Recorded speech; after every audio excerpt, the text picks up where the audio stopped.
बंधुओं, नमस्कार, सत श्री अकाल, प्रणाम। नवधा भक्ति की श्रृंखला में आज 7वें प्रकार की भक्ति पर चर्चा होगी। 7वीं भक्ति है सातों सम मोहिमय जग देखा, मोते संत अधिक कर लेखा। राम जी बताते हैं सबरी मैया को कि 7वीं भक्ति यह है कि समभाव से मोहिमय यानी राममय, जो समभाव से राममय पूरे जग को देखता है और राम से ज़्यादा सेवा सत्कार पूजा या सम्मान संत और गुरु को देता है, यही 7वीं भक्ति है। और इस पूरे प्रकरण को कबीर बाबा ने एक दोहे में ही निपटा दिया कि कबीरा खड़ा बाजार में मांगत सबकी खैर, ना काहू से दोस्ती ना काहू से बैर। जब हम समभाव से पूरी सृष्टि को देखेंगे तो हमारा किसी से किसी भी तरीके का दुराव छिपाव नहीं रहेगा। हम समभाव देखने वाला राममय जो सृष्टि को देखता है, उससे कभी ना तो कोई वचन गलत वो बोल सकता है, न ही कोई कर्म वो गलत बोलेगा। अब सोचिए, अगर सृष्टि में सब लोग राममय देखें और अपने अपने सत्कर्म पर रहें तो भाई सरकार के 2-3 विभाग तो वैसे ही बंद हो जाएंगे। पुलिस की ज़रूरत नहीं रहेगी, जेल की ज़रूरत नहीं रहेगी, न्यायालय की ज़रूरत नहीं रहेगी, क्योंकि जब कोई गलत नहीं काम करेगा तो इन सब की कोई आवश्यकता नहीं रहेगी। और जो सम्यक दृष्टि से देखता है, जो राममय समभाव से, यहाँ जग देखने की बात है, कोई नारी पुरुष या व्यक्ति विशेष को देखने की बात नहीं है। इस जग में पूरी सृष्टि आ जाती है और जो इस सम्यक दृष्टि से देखता है वो समदर्शी हो जाता है। भगवान राम का भी एक नाम है समदर्शी। समदर्शी नाम संतों ने उनको दिया है। समदर्शी का या समान भाव से देखने का एक प्रसंग है, आपको मैं बताता हूँ कि बाली और सुग्रीव 2 भाई हैं। दोनों भाई में एक राम जी का मित्र है और एक राम जी का शत्रु है।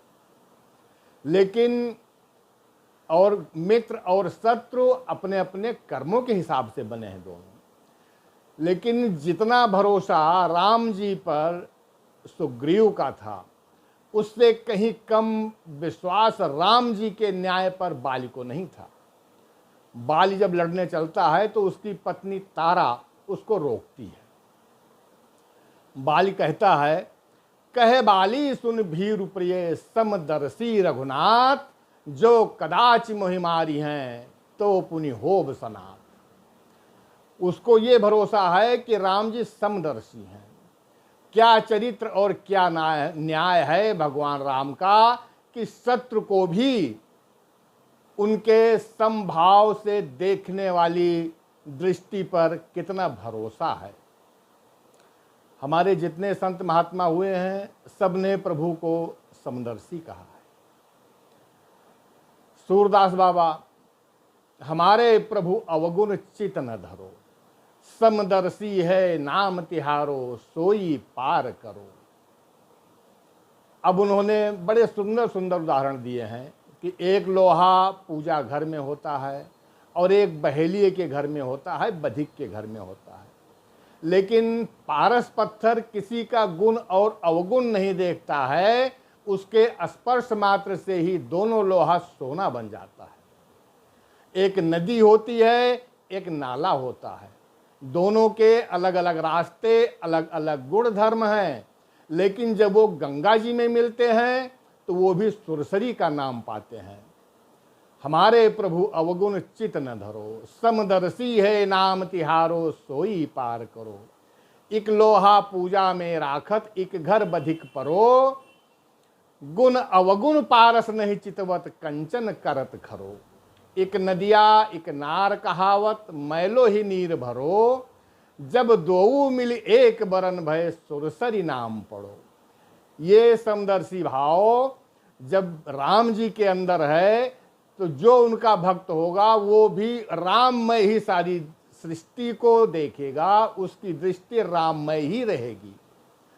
और बताऊं आपको कि आप ये देखिए, जब कोई मौसम आता है तो पूरी सृष्टि मौसम के हिसाब से ही दिखने लगती है। गर्मी आएगी तो ऐसे लगता है पूरा संसार झुलसा पड़ा है, सर्दी आएगी तो उसका असर दिखेगा, बरसात आएगी तो लगता है सारे पेड़ पौधे झूम रहे हैं। लेकिन जब ऋतुराज बसंत आता है तो पूरा जग, पूरी सृष्टि बासंती हो जाता है। एक सुनिए बसंत की और समदर्शिता की राम जी के चरित्र की कैसे तुलना की जा सकती है कि कूलन में, केरी में, कछारन में, कुंजन में, क्यारिन में, कलिन कलीन किलकंत हैं, कहें पद्माकर परागन में, पानन में, पानन में, पीक में, पलासन पगंत हैं।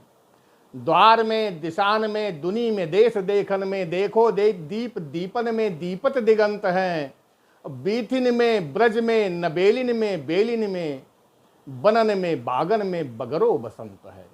अगर ये बगरो बसंत, बिखरा हुआ बसंत जब आता है तब सारी सृष्टि जब इतनी सुखदायी सौंदर्यमयी हो जाती है, तो जब हम अपनी दृष्टि से पूरी सृष्टि को राममय देखेंगे तो सोचिए हमारी सृष्टि कितनी सुंदर बन जाएगी।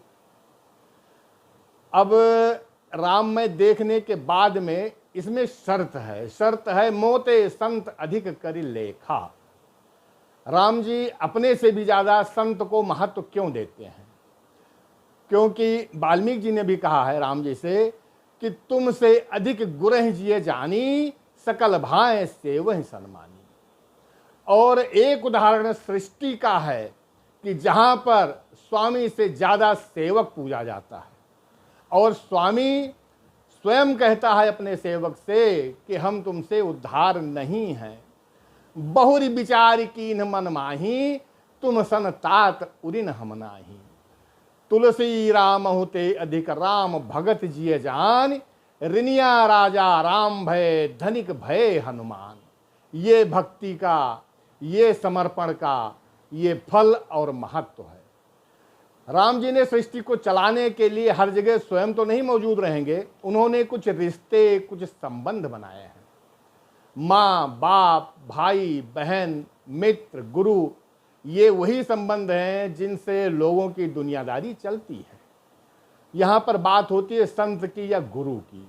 गुरु को अधिक महत्व इसलिए दिया गया है, एक तो प्रभु तक पहुँचाने का काम गुरु करता है, और दूसरे भौतिक जीवन में जब भी हमें कहीं कोई परेशानी, कोई मार्गदर्शन की आवश्यकता पड़ेगी तो ये काम गुरु ही करेगा। भगवान कदम कदम पर आकर हर एक के साथ में ऐसे कर्मों से उसकी समस्याओं का निपटारा नहीं करते हैं। उन्होंने जिन संबंधों को, जिन व्यक्तित्व को हमारे जीवन में संबंधों के रूप में दिया है, वही आकर के उसका समाधान खोजते हैं, और उसमें संत और गुरु नंबर 1 पर हैं, सर्वोत्तम है, सबसे उत्तम है। इसलिए बंधुओं, इस भक्ति में राममय सारी सृष्टि को देखना है, और भगवान से भी ज्यादा महत्व संत का, गुरु का, सज्जन का करना है। यही 7वीं भक्ति है। और बंधुओं, अंत में थोड़ा राम नाम ले लेते हैं। बंदहूँ अवध भुआल, सत्य प्रेम जहि राम पद, बिछुरत दीन दयाल, प्रियतन तृणैव परिहरहुँ।